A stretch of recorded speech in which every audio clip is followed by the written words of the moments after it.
Assalamualaikum warahmatullahi wabarakatuh. Kita jumpa lagi dalam pelajaran bahasa Indonesia kelas 7.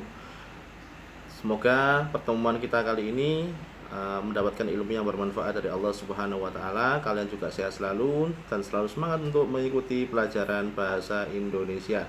Baiklah, untuk mengawali hari ini, marilah kita awali hari dengan bacaan basmalah. Bismillahirrahmanirrahim. Semoga apa yang kita usahakan hari ini, apa yang kita kerjakan hari ini mendapatkan ridho dari Allah Subhanahu wa taala. Ya. Sekarang kita masih belajar tentang teks prosedur. Beberapa hari lalu kalian sudah mengerjakan latihan teks prosedur yang ada di buku Bupena. Sekarang saya akan menjelaskan beberapa hal terkait dari teks prosedur. Kalian pasti kemarin sudah membaca apa itu teks prosedur contohnya, tetapi pengertiannya apa, ciri-cirinya apa, kebahasanya apa, kalian kan belum sepenuhnya memahami yang ada di buku. Baiklah, untuk mempersingkat waktu, marilah kita bahas tentang pengertian. Ya, pengertian apa sih teks prosedur itu seharusnya. Nah, teks prosedur itu berisi penjelasan kegiatan yang harus dilakukan, berisi instruksi untuk melakukan sesuatu. Nah, kemarin pada saat di buku itu ada cara-cara untuk membuat apa itu, minuman dari jahe kalau tidak salah ya. Nah, itu juga dikategorikan sebagai teks prosedur. Sebenarnya, teks prosedur ini sudah kalian jumpai di kegiatan atau kehidupan kalian sehari-hari. Apa itu teks prosedur? Coba dilihat lagi. Coba sebelum melangkah ke pelajaran selanjutnya, silakan dipersiapkan dulu buku bupenanya. Nah, ya, coba siapa yang tidak pernah mengonsumsi mie instan? Saya yakin semua siswa pernah atau sudah sering mengonsumsi mie instan, entah itu Indomie, mie sedap dan sebagainya ya. Di balik bungkusnya itu atau bungkus yang bagian belakang pasti ada kata cara penyajian. Bener apa enggak? Pasti bener, ya kan? Di situ ada rebus mie instan dan sebagainya. Kemudian yang di depannya itu saran penyajian, sebaiknya sarannya seperti itu, gitu kan? Di belakangnya ada cara penyajiannya, lengkap dengan gambarnya untuk memudahkan kalian memahami instruksi yang disebutkan. Ini ada cara penyajian anak-anak ya. Cara penyajian di sini. Kemudian di sini adalah gambarnya. Gambar ini fungsinya untuk menjelaskan teks prosedur ini. Nah, berarti kalau begitu teks prosedur itu apa, Ustadz? Berarti kalau kalian membuat sesuatu atau ingin menyiapkan sesuatu pasti ada caranya kan. Nah, dari pabrik itu, dari produsennya mempersiapkan cara untuk melakukan sesuatu supaya enak, supaya bisa dikonsumsi dengan nikmat.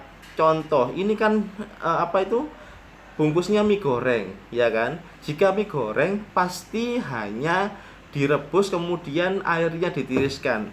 Beda dengan mie rebus kan? Nah, makanya biar tidak tertukar, di sini ada cara penyajian. Cara penyajian ada ditiriskan ini jadilah mie goreng.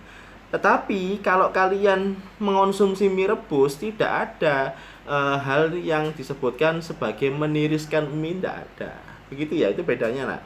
Adalah dari teks prosedur itu adalah langkah-langkah dari produsen sebuah mie instan. Ini mie instan ya kita bahas, untuk supaya mie yang kalian konsumsi itu nikmat sesuai dengan harapan produsen. Gitu ya, produsen itu orang yang membuat mie instan. Nah, selanjutnya, ini ada lagi teks prosedur membuat nasi goreng. Pernah nggak kalian dengar istilah resep? Pernah kan? Nah, resep itu adalah salah satu jenis teks prosedur sebenarnya. Nah, ini ada nasi goreng adalah salah satu menu masakan Indonesia. Sebentar.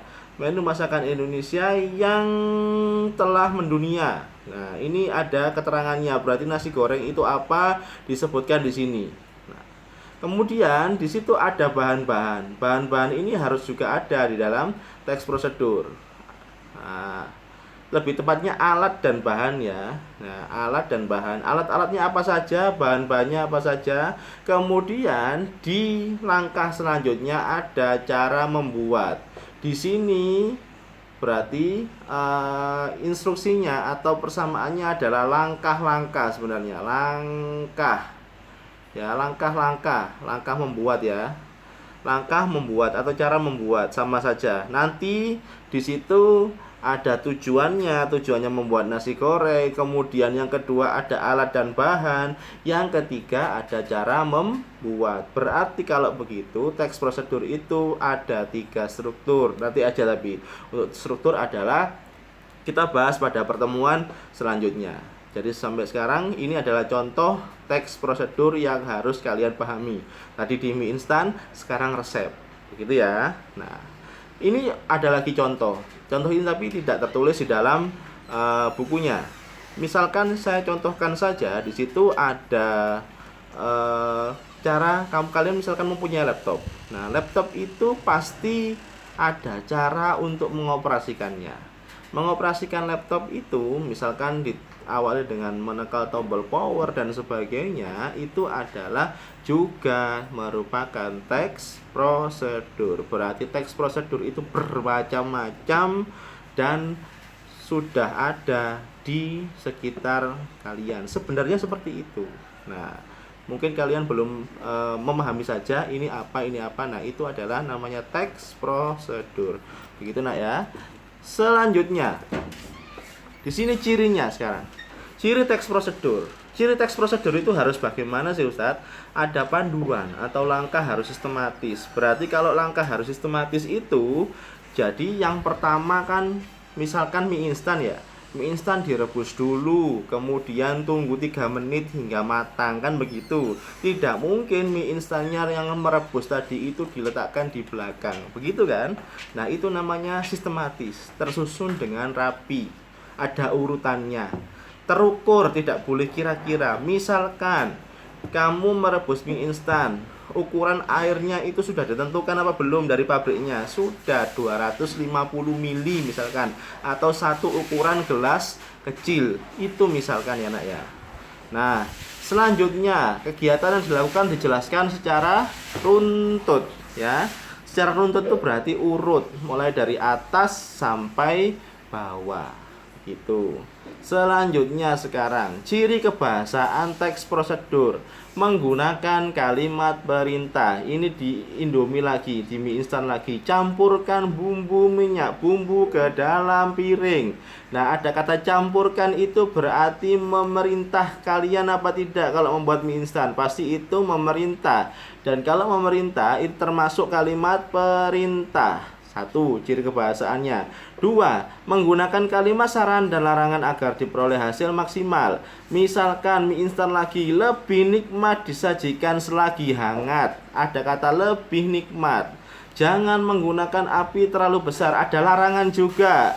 Di situ kata jangan ya. Misalkan kalau menggunakan api terlalu besar nanti mie-nya terlalu matang. Itu ada kata jangan. Nomor 2, menggunakan kalimat saran dan larangan. Ada juga.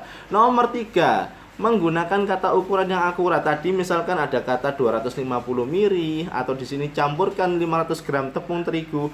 Ada terukur ya. Kalau 250 ml atau 500 gram begitu ya. Menggunakan kalimat dengan batasan yang jelas. Rebus hingga menjadi bubur. Di situ ada kata hingga menjadi bubur, bukan hingga gosong gitu kan. Ya, hingga menjadi bubur. Di situ ada kalimat dengan batasan yang jelas. Itulah yang dimaksud dengan ciri kebahasaan teks prosedur. Begitu ya, Nak ya. Jelas ya, bisa dipahami? Nah, di situ berarti kita sudah belajar tentang yang namanya tadi ada pengertian, contohnya, dan yang ketiga adalah ciri-ciri kebahasaan di dalam teks prosedur. Gitu ya. Jika kurang paham bisa dilihat lagi penjelasan saya di slide sebelumnya.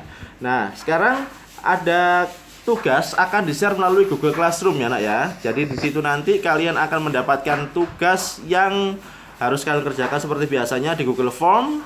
Silakan dikerjakan baik-baik. Nanti terakhir pukul 8 malam. Nanti akan saya share tugasnya melalui Google Classroom. Terima kasih anak-anak. Semoga pelajaran kali ini bermanfaat dan mendapatkan ridho dari Allah Subhanahu wa taala. Marilah kita akhiri pelajaran kali ini dengan bacaan hamdalah. Alhamdulillahirabbil alamin. Terima kasih. Tugas akan saya share di Google Classroom. Assalamualaikum warahmatullahi wabarakatuh.